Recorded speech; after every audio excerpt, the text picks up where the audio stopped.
Hello, welcome back.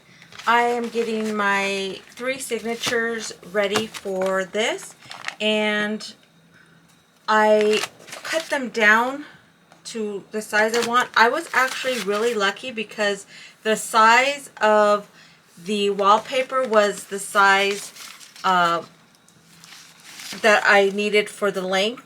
So I used that as a guideline for each of these. And I did switch some papers around because, I can't help myself. But you'll have to wait to see the changes that I made from yesterday's video later, because I'm just going to show you how I put together these signatures. But first things first, the reason why it's important to do these pages the way you want it, because once you cut them, this paper here, because it's on the outer side of all the papers, it's going to have a different length than the rest of the papers, if that makes sense. So let me visualize this for you. I'm a visual person, so I get it. It's hard to explain. So let's cut this right here. So I'm going to cut it. And I love the wooden pencils with the sharp edge. I shouldn't say sharp, but the steel edge, because it makes it easier. I don't use my scissors when I do this because it just doesn't give me a good enough straight edge. I do have a big paper cutter, a big hatchet, if you will. But I don't want to dig that out right now. This is the easiest way. Most people have one of these utility knives somewhere. Okay.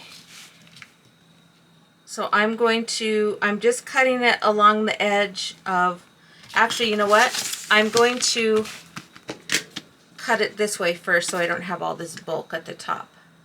So, and just line it up, and once you get it there, try not to move it. Alright, so here we go.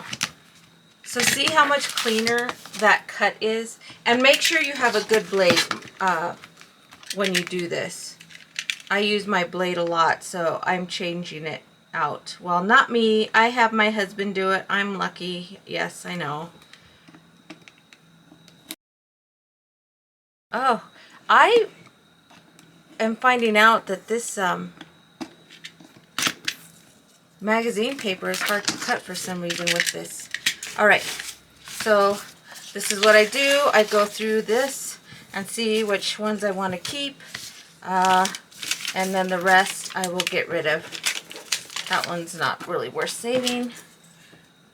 And then there's words. Incredible is a good word, so I keep that. Flowers, and I might do a menu journal one of these days, so I'll keep flavorful. Alright, so keep that stuff.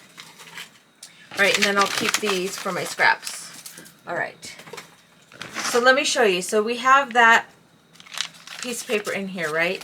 So then, yeah, so you see when it's on the inside, the middle, it's even with all these pages. But if you decide to change your mind and you want to put it on the outside, it's shorter because all the papers are on top, if that makes sense.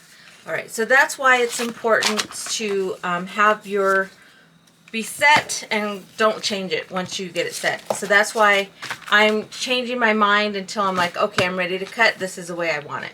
So yeah. Alright. Okay, so the next thing you need to decide, if you have a sewing machine, you want to sew your papers now before you put them into the signature, into the spine, because once they're in there, you can't really sew unless you take a piece of paper, sew it, and then glue it on. You can always do that if you forget. So yeah, that's an option as well. So I already went ahead and made my spine here. And again, I'm just doing the 3 hole, what do they call it? The 3 pamphlet hole, where I'll sew those in. And again, just like the previous journal, I'm going to tie it in on this side so that it doesn't show. But again, if you want, you can make it to where you have the ties in the middle. Well, see, you got a sneak peek. This is one of the papers that I changed out. I just went ahead and used one of my coffee dyed papers, and I don't know if you can barely see the doily impression around. So, yeah. So that's one of the pages that I swapped out. So, yeah, so now you want to go ahead and sew. And the other thing that you have to remember, if I sew this now, if I decide to cover up the inside, you're not going to be able to see the sewing around. So you can put your paper down now, what you want or decorate this and then sew it. That's why I sometimes I jump the gun and I just automatically want to get this made and put the signatures in right away, and then I can't really do any sewing unless I use that other technique to where I sew on a page and then glue it down, if that makes sense. So I'll show you both ways so that you guys know what I'm talking about, but I'm pretty sure you guys know what I'm talking about. But these are just little tips that I've learned along the way, watching different videos, and I'm like, oh, I should have done that first, or da da da da. So yeah. So putting your signatures in should actually be the last thing that you do, but I don't always follow that plan. All right. All right, so I did this off camera and I sewed around it.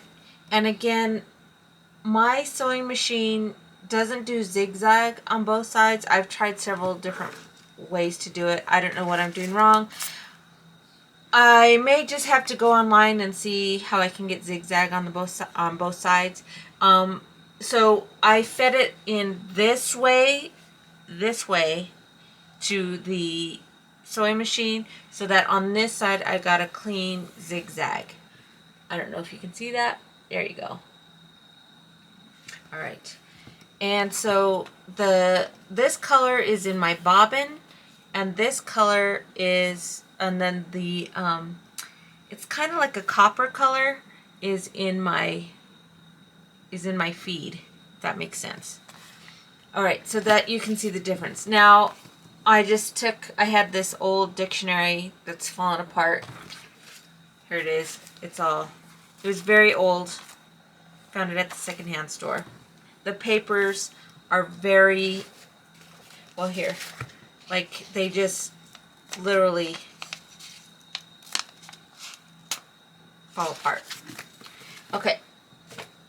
So anyway, I took the cover and I went ahead and sewed around the cover, and then I glued it right on top. So that's what I'm talking about, that if I would have sewn it around, you would have still been able to see it because this is smaller than if I would have did stitch around. But those are things that you have to think about.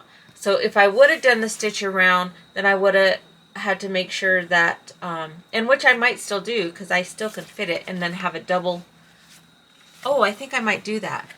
So see, it's ever changing. You can add, you can do whatever you want with these types of journal, but I'm just giving you tips on, had this page been the same size as this, that I could have got that look of the sewing machine by just gluing that down. But then I wouldn't have it on this side. So anyway, those are just a little bit of tips.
here's where I start to realize that I wanted that card that has that window opening, I wanted it reversed. But the way I cut it, I can't do it, but it's alright. I'm going to move forward and it's all good.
After that very long fast forward, I realized that I put the links on a little different so they're not connected correctly. So I ended up having just to reconnect them so that they looked uniform. And it wasn't a big deal, but I kind of struggled getting these wire loops in because I'm not used to working with these particular tools, but I eventually get it, so it's all well and good.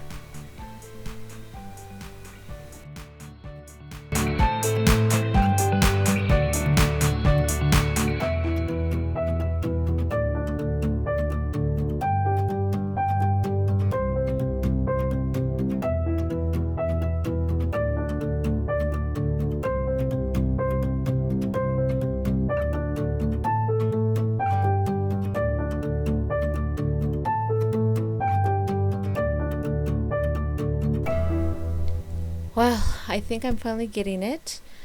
This is again why I don't show you my full process, because I do tend to mess up a little bit. But I did get it done and I like the way it came out. So thanks so much for watching. If you didn't hate this video, please give it a thumbs up, give it a like, and if you're new here, please subscribe. Ta-ta for now.